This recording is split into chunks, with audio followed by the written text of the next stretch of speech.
chapter number 2, unit number 2, chapter number 3, transportation problem, sum number 12, transportation problem of matrix minimum method. Okay, હવે અહીંયા check કરી લો, first cost matrix ને check કરી લો, matrix minima और cost ને check કરો. First point lowest cost check કરી લો. ચલો આ સમ ની અંદર lowest cost, first lowest cost અહીંયા કેટલી છે કોસ્ટ મેટ્રિક્સ મને ચેક કરી લો 1. ઓકે, 1 ની અંદર પહેલા અહીંયા આગળ બોક્સ ક્રિએટ કરો. હવે ચેક કરો demand of second is 50. okay, and the supply of C is 60. આ બંનેમાંથી લોએસ્ટ યુનિટ કયા આયા 50. તો અહીંયા આગળ બોક્સમાં લખી દો 50 units. Okay, now demand is over. તો ડિમાન્ડ ને અહીંયા આગળથી કટ આઉટ કરી દો. તો ડિમાન્ડ કટ થઈ ગઈ. ક્લિયર? સપ્લાય અહીંયા આગળ રિમેનિંગ કેટલો રહ્યો 10 units. Clear? Demand is over, so cut the second. પૂરી છે. Clear? First point finish. Now 8 6 6 9 2 3 7 10 3. આટલામાંથી lowest cost 2. તો એની પર બોક્સ ક્રિએટ કરો. ચલો demand 25 units and supply 40 units. બંનેમાંથી લોએસ્ટ યુનિટ કયા આયા 25. તો બોક્સમાં લખી દો 25 units. Okay, again demand is over and supply is remaining of 15 units. Okay, demand finish થઈ ગઈ તો થર્ડ ને બી કટ કરી દીધું. Clear? 8 6 6 7 10 3. lowest cost 3. okay, demand કેટલાની 25 units and supply 10 units. okay, બેમાંથી lowest unit 10. તો અહીંયા આગળ લખી દો 10. clear? now supply is over and demand is remaining of 15 units. okay, supply finish થયો તો અહીંયા આગળ destination ને કટ કરી દો 3 and 6 cut. C destination cut થઈ. clear? okay, હવે 8 6 7 and 10. lowest cost 6.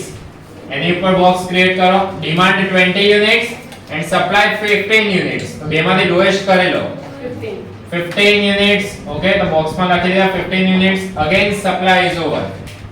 તો બી ને કટ કરી દો આખે આખો. ઓકે, બી કટ થઈ ગયો. Next, and demand is remaining of 5 units. clear? 8 and 7. આ બે જ બોક્સ રિમેનિંગ છે. સોરી, કોસ્ટ કઈ આવી 7. લોએસ્ટ કોસ્ટમાં 15 units of demand and supply 20 units. તો બોક્સમાં કેટલા લખીએ 15 units. Okay, demand finish and સપ્લાયમાં 5 યુનિટ્સ રિમેનિંગ રહે. Clear? 7 cut. Clear? Last cost is 8. તો 8 ની અંદર ચેક કરી લો. તો 8 ની અંદર બોક્સ બનાવો. Demand of 5 units and supply is also 5 units. તો બંનેમાં 5 થઈ ગયા. ઓકે, તો demand and supply both are cancel. Clear? હવે જે આટલા બોક્સ આપેલા છે એની ઉપર જે લિસ્ટ સ્ક્વેર ફાઇન્ડ આઉટ કરવાની. ઓકે, ચલો ચેક કરતા જાઓ. ટોટલ ટ્રાન્સપોર્ટેશન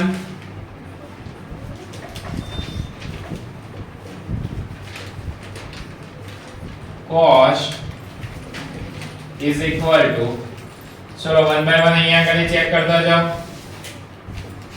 તો અહીંયા યુનિટ્સ કેટલા સપ્લાય કરે તમે 5 units. Okay, and the cost of first destination is 8 plus first અહીંયા આગળ ચેક કરી લો ફર્સ્ટ રો માં. તો ફર્સ્ટ રો માં કેટલા અહીંયા આગળ યુનિટ સપ્લાય કર્યા 15 units into 7 rupees plus second row ની અંદર આવી જાવ 15 units into 6 rupees plus 25 units into 2 rupees plus third row ની અંદર ચેક કરો 50 units into 1 rupees plus 10 units into 3 rupees. Clear? બધાનો મલ્ટીપલ કરતા જાવ તો 40 65 yes 365 rupees. ઓકે, આન્સર ને ચેક કરી લો 365 rupees. ક્લિયર? બેઝિક સમ હતો. હવે આવો નેક્સ્ટ સમ 14 નંબર. 14 નંબર